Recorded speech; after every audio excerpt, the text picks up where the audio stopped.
Donald Trump makes history as the first U.S. leader to be impeached twice. The case against the former president is now in the hands of the United States Senate. Hello, I'm Anand Naidu, and this is The Heat.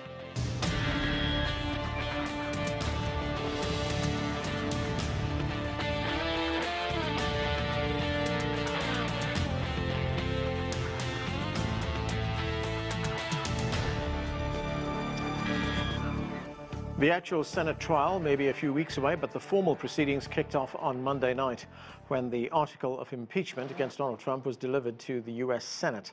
The former president is being charged with inciting insurrection for his alleged role in instigating a mob of supporters to storm the U.S. Capitol 3 weeks ago.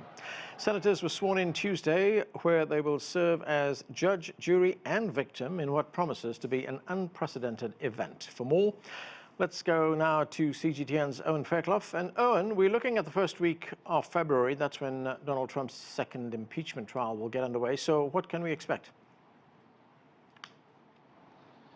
Well, Anand, as you say, Donald Trump's second impeachment trial, an unprecedented moment in U.S. political history, won't take place until the week beginning February the 8th. But we've already had potentially some important questions answered from the proceedings that took place today in the U.S. Senate. And that's that it's unlikely that the Senate will convict Donald Trump for the charge of inciting that insurrection of the U.S. Congress just 2 weeks before Joe Biden replaced Trump as president. And that's because just a handful of Republican senators were prepared to defy the party line and vote in favor of proceeding with that impeachment trial. The Senate requires a 2/3 majority to convict Trump, and that would mean at least 17 Republicans also defying the party line to join their Democratic colleagues in convicting Trump.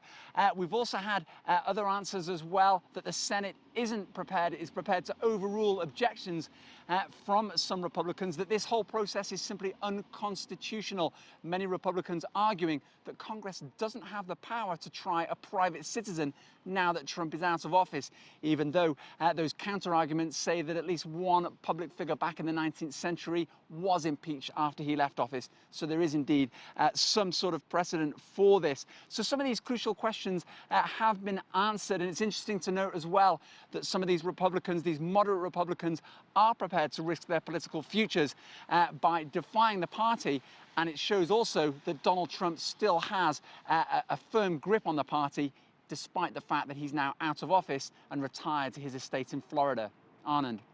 Oh, and one other development, and that is, after this election, we saw Democrats take control in the United States Senate. They retained control in the House of Representatives. They also took control, of course, in the White House. So why is the opposition Senate leader, Mitch McConnell, talking about a power-sharing deal? Why do the Democrats have to share power? It's curious, isn't it? The Democrats effectively had a clean sweep of three of the major institutions of government here in the United States: the White House, the lower House of Representatives, and indeed the Senate. And there is this tradition in the Senate of a supermajority of 60, a majority of 60 required for most legislative business. And yet it's not that clear cut now. Even though Democrats have this majority, it's actually a 50-50 split in the Senate between Republicans and Democrats, with Vice President Kamala Harris having the casting vote. And yet realistically, Kamala Harris can't be expected to sit in the Senate day after day to cast that vote. So Republicans and Democrats have to find a way to work together. Now, there is talk that the Democrats with this majority could essentially torpedo this tradition of this 60 supermajority and just simply use a simple majority to get all business done. They call that the nuclear option. The nuclear option. But as you mentioned, Mitch McConnell, the minority leader in the Senate for the Republicans, and Chuck Schumer, now the majority leader of the Democrats, have been in discussions for days now about how to go forward. Now, this is important, for example, for appointing committees on the Senate. That's traditionally done by unanimous consent, an element of bipartisanship, if you like, in these highly polarized times. And these committees are important. Remember the Senate Intelligence Committee? That was responsible for doing a lot of the work work and uncovering those allegations and that evidence even of attempts by the Russian government to hack the presidential election. So these committees are important. It's perhaps a test for Joe Biden as well, the new president. Remember, he came into office promising to heal the most polarized political climate on record. So these two sides have to try and find a way to work together for the next few years at least. And as I say, it's something of a test for Biden if he wants to promote this new era of bipartisanship. Anand. Thanks, Owen. That's CGTN's Owen Fairclough reporting there. Well, let's go to our panel right now. Joining us from Babylon, New York, Chris Hahn is the host of the Aggressive Progressive podcast and the syndicated Chris Hahn radio show. Michael Johns is in Bethlehem, Pennsylvania. He's a conservative commentator, writer, and political analyst. With us from New York, Erin Mattei is host of Pushback with Erin Mattei on The Grey Zone. And also joining us from New York, Vino Varghese is founder and principal attorney at Varghese and Associates, a criminal defense law firm. Welcome to all of you. Chris Hahn, let me start with you. I want to get to the impeachment in a moment, but let's talk about an event today in the Oval Office held by President Biden. He signed more executive orders. These were to combat what he called systemic racism and advance race equity. Let's listen to some of what he had to say. I believe this nation and this government need to change their whole approach to the issue of racial equity. Yes, we need criminal justice reform, but that isn't nearly enough. We need to open the promise of America to every American. And that means we need to make the issue of racial equity not just an issue for any one department of government. It has to be the business of the whole of government. So, Chris, lots of fine words there, but do these executive actions really have any teeth? I mean, is this more symbolic than anything of substance? Well, it has teeth within the federal government. As you might recall, Donald Trump canceled racial justice training for federal government workers. So now President Biden is actually making that mandatory once again. So yeah, it does have teeth. The federal government employs millions of people, spends trillions of dollars. So those dollars will be put to use with companies that are willing to abide by what these executive orders state. So yeah, they have a lot of teeth. Look, they're not sustainable past the term of a president. The next president can just undo them, as Joe Biden's undoing much of what Donald Trump did by executive order. But it is a good place to start, and hopefully Congress will come along and pass similar reforms. Yeah, I was wondering, Chris, because, I can understand the improvements that could take place in the bureaucracy, but racism is an attitude, isn't it? A president can't change that, can he? Well, I mean, leadership starts at the top. The president can show by his acts and his deeds what America should stand for. Unfortunately, we just had a president that didn't want to pay any attention to that. Right. So having a president in Joe Biden who wants to kind of go forward and move forward towards a more perfect union and fix some of these racial problems that have plagued this nation for so many years, and not just the last 4 years, but for the last 240 years of our republic. I think it's very important to have a president speaking these words and acting on them any way he can. Erin, I want to stay with this subject for a moment. Joe Biden has quite a history when it goes back to race relations. In fact, I was reading a report in the New York Times, which was written in June of 2019, in which it said that Biden had worked with segregationist senators in the 80s and 90s to overhaul criminal justice laws. And he was very proud of that, of the effort he made there. And according to criminal justice experts whom are cited in this Times report, they say his role in criminal justice legislation laid the groundwork for mass incarceration, which, as we know, have devastated black communities. Will what he announced today be enough to correct what happened in the past? No, of course not. There's a lot of work to be done. I mean, we're talking about a country that is built on slavery, and until that is addressed, and until the redlining of, where you have systemic discrimination against black people to prevent them from owning homes, until stuff like that is seriously addressed, then no way. And look, when it comes to Biden, there's no better authority than his own vice president, Kamala Harris, who criticized him during the primary for working with segregationists and, of course, authoring that crime bill. So whatever Biden does, it will not have the impact that it needs to have. And, of course, I question his choice of personnel. He had Susan Rice helping him roll this out today. Well, Susan Rice, by advocating the war on Libya, helped bring slave markets to Libya. And of course, not not only does wars like that decimate countries like Libya, but also it takes away much needed resources at home to deal with things like systemic racism. So I think anything is an improvement over Donald Trump, but I don't have much faith in Joe Biden and the people around him. Michael Johns, there was one other development in that event at the White House today. Biden did say that he's going to be asking federal agencies, not asking, he signed an order that will compel federal agencies to stop renewing contracts with private prison corporations, and he will also propose legislation to extend the Voting Rights Act. Is he going to get Republican support for these measures? Well, I think he's off to a bad start on this unity effort, and he's not honing in on the issues where I think there is an established opportunity for bipartisan initiatives. You know, on the issue of these private prisons, they've been controversial, and I think he was once a champion of it. His views on this have emerged. He's also not been the biggest champion of racial sensitivity. If that's now the biggest issue that I think is confronting Democrats internally, he probably wouldn't have selected a candidate who had given a eulogy for a KKK member in Robert Byrd and a whole long history of other issues.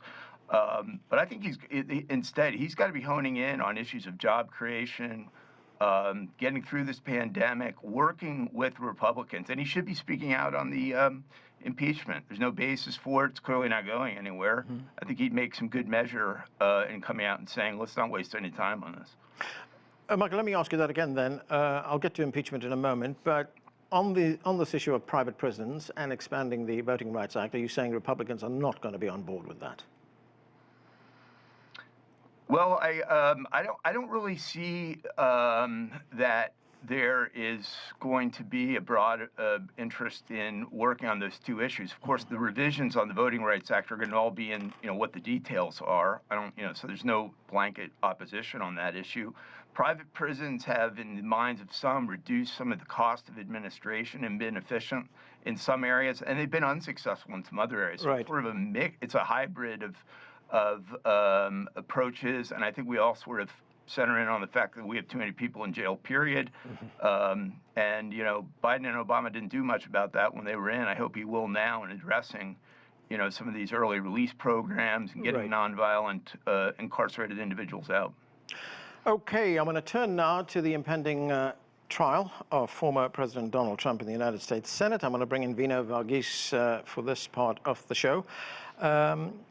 Vino, senators were sworn in today for the trial. They're effectively the jurors in this trial. The question is it legal or does it violate the Constitution? We heard from the Senate Majority Leader, Chuck Schumer, earlier. This is what he had to say. Let's listen. The theory that the impeachment of a former official is unconstitutional is flat out wrong by every frame of analysis. Constitutional context, historical practice, precedent, and basic common sense. So, Vino, what are your thoughts on that? Is it constitutional?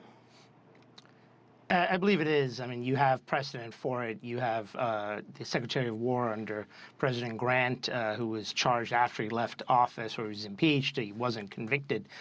I think Chuck Schumer, Senator Schumer, engages in hyperbole a lot. And I don't think it's so clear an issue. I think you have precedent for it.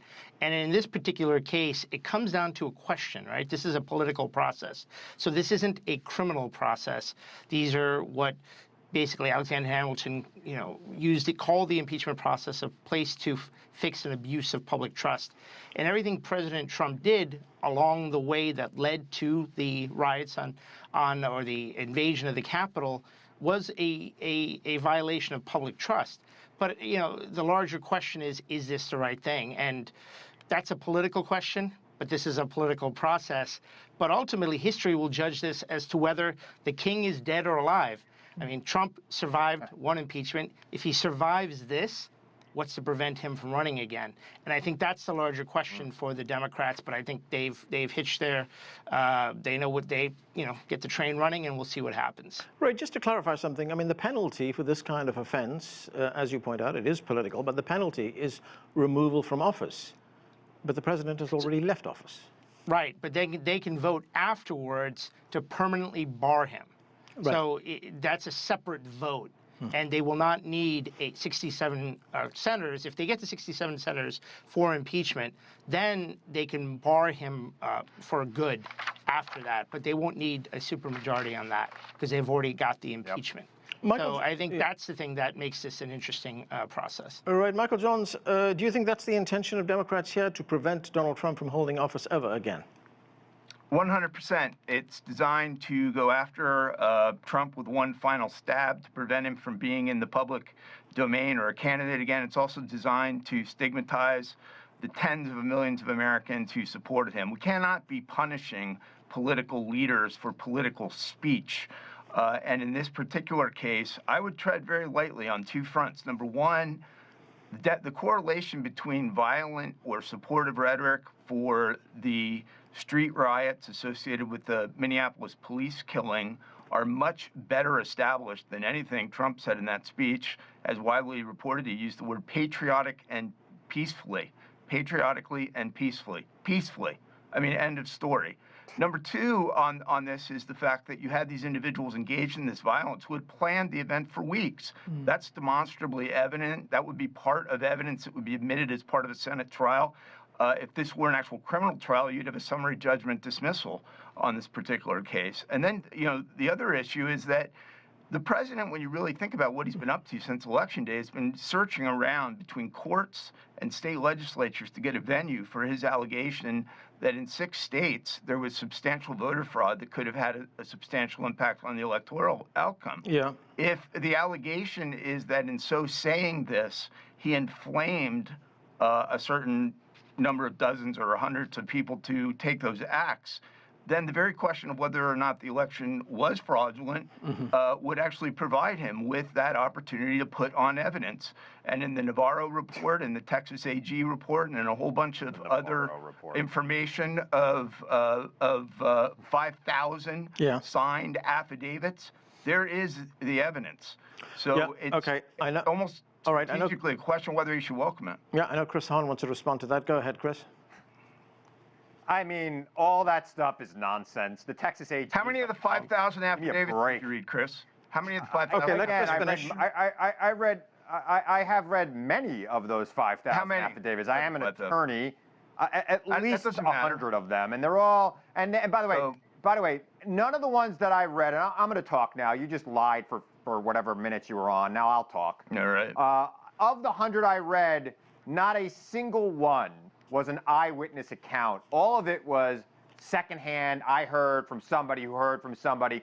The reason why these cases were thrown out of court, because unlike when you're giving a speech to a rally of people who love you, the reason why they were thrown out of court is unlike when you give a rally or you give a speech on TV, they were thrown out of courts. 60 they were not times. Just a moment, Michael. Okay. Big difference. 60 times they were thrown out of court because there was no evidence. By courts. You need evidence. They were actually many of them were heard by courts, and even when the Supreme Court ruled, and there were 2 justices that dissented on the standing issue, they said they would find they would grant no other relief on the merits. So we know that this was meritless, and many judges appointed by Donald Trump said this is meritless. You need facts to bring a case. You can't just make something up out of. So you have nothing to fear then. You should welcome the trial. All right, one moment. One moment. The evidence. Chris, Michael, one moment. There were 60 opportunities to have a trial. All right.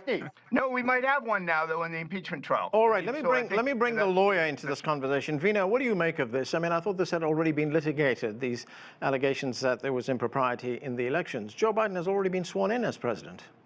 Yeah, I have to agree with much of what my colleague said. It was arguing against this. I mean, he lost 59 out of 60 court battles, and including a blistering opinion in the Third Circuit, you know, basically eviscerating any claim that he had that there was any voter fraud. So this is just more of the same. But let's bring this back to the impeachment issue of what speech. Right. I mean, let's take a look at what he did. Look at him pressuring this is including the articles of impeachment, pressuring the Georgia Secretary of State to find those 11,000 whatever number of votes it was, and then going from there to make public comments against Mike Pence, saying basically he's got to do the right thing or he's going to be held accountable. I mean, January 6th was a procedural day. It was not meant for a substantive argument or debate. So the question, I think, when you look at this, right, and this is a quasi-criminal standard, is, hey, was it foreseeable that this was going to happen? Right. Did he say storm the Capitol? No, he didn't. However, when you take all these actions together and all his tweets, right? It's one thing to make lawsuits, and he kept losing, right? He lost. Actually, that 60th lawsuit was, you want to call it a victory. All he was allowed to do was have his poll watchers get a little closer to where it was being counted. So it wasn't anything of any substance. Right. So when you look at this, he kept losing, and then he just turned something into something else, and then that became what led to the storming of the Capitol. So in that sense, he should be held accountable. All right, let me go back to Aaron Mate. Aaron, least we forget, what Donald Trump did and said on the afternoon of January 6th was roundly condemned by both Democrats and Republicans. Joe Biden has talked about unity as well, and I was wondering, is there any other way to deal with this? There was one suggestion from Greta Van Susteren, who's a former CNN, Fox, and MSNBC commentator, and she proposed a bipartisan censure. Is that going to work? Because as Michael John said earlier on, as well as Vino, that the intention here on the part of the Democrats is to prevent Trump from running ever again. I think censure would probably attract more bipartisan support, because I do think that it's pretty clear that what Trump did was unhinged and reckless. Whether you can hold him criminally responsible for the mob attack, I'm not sure, because political speech is protected. And also, there was the fact that the intelligence agencies and law enforcement had a massive failure. And there are some people who think that that was the product of a conspiracy involving the Trump White House. I don't think so. I think that was just a complete breakdown of security. And what I'm worried about with the Trump impeachment is whether the focus on Trump will let national security officials, for example, this massive Department of Homeland Security that we have, whether that will help them evade scrutiny. Then there's also the fact that, look, it's true that Trump was reckless, but Democrats in their own way rejected his victory in 2016. They officially accepted the results, but then they proceeded to accuse Trump of being a Russian agent and basically weaponize the intelligence agencies to help prove that to be true, when of course it wasn't. So I think both sides have some reckoning to do here. Perhaps you have a strong case that Trump is guilty of an impeachable offense, but to go ahead with that, we at least shouldn't overlook the consequences, including the fact that it overlooks Democrats' own role in refusing to accept 2016, and also the fact that, again, you have a massive screw-up here from law enforcement. Right. Can we draw any equivalency, Aaron, between those two things, the allegations that Trump had colluded with Russia and what we saw on January 6th, which was really a violent storming of the Capitol building? Well, they're not equivalent because, yes, the MAGA mob was violent and it was racist and it was hateful. But the Russiagate thing also involved a lot of fraud on the part of the intelligence officials who carried it out. They withheld exculpatory information from the FISA court. They leaked false information to the media that Trump and his associates were in cahoots with Russia. And all of this fueled a climate where Democrats, from Hillary Clinton on down, were calling Trump an illegitimate president. And I think that has at least some role in the background to all the inflamed tensions that we saw on January 6th. I do, and I think the Democrats have to reckon with that to be able to approach this issue seriously. Right. Chris Hahn, this is the second time, of course, that Donald Trump is being impeached in Congress. Is there a risk here that impeachment could be used as a tool, as a cudgel, really, that will be used by whichever party is in power to attack the other one that's sitting in the White House? I mean, I think if attempting to overthrow or overturn the will of the people in a fair election isn't impeachable, I don't know what else is.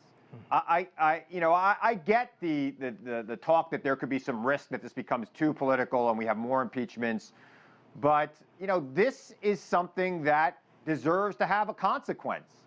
And this is the consequence the Constitution gives us, and disqualifying Donald Trump from office would be the ultimate consequence for him right now. It would take away his ability to grift from the 72 million people who voted for him, which he wants to do badly right now, and he can't do it through Twitter and other social media platforms. So he wants an opportunity to have those people giving him money for something. And if the Congress takes away his ability to run for office again, well, that severely limits his ability to steal from his supporters, who he has been lying to since day one, and particularly for the past 11 weeks.